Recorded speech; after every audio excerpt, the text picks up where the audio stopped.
Ron Paul with your weekly update for April 13th. Taxes are the issue this week as Americans struggle to make the April 15th deadline to file their returns. It's a good time to contemplate the effects of big government and what it does to our country. The income tax is one of the most egregious encroachments on our liberties today. It is a form of involuntary servitude which was supposed to have been outlawed by the 13th Amendment. Tax Freedom Day is defined as the day when the nation as a whole has theoretically earned enough income to fund its annual federal tax burden. For all the days of the year before this day, you are a slave to government. For 2009, Tax Freedom Day will come on April 13th. Almost a century ago, in 1910, before the mistakes of 1913, namely the inception of the Federal Reserve and our income tax, Tax Freedom Day was January 19th, signifying a mere 5% tax burden. Somehow, our country functioned just fine.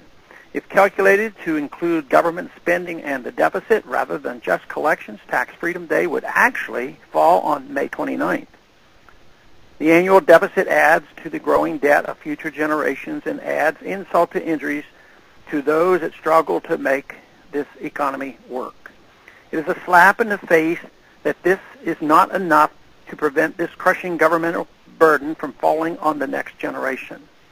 For months now, Washington has been desperately throwing taxpayers' money at various programs to stimulate us out of the recession to no avail.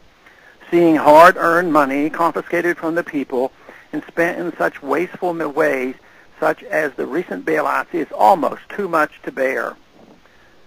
Getting rid of the income tax altogether, while very beneficial, may be a while in coming. In the meantime, I am fighting for every tax cut or tax credit possible. I can think of no better economic stimulus than letting the people keep their money and spend it on how they see fit.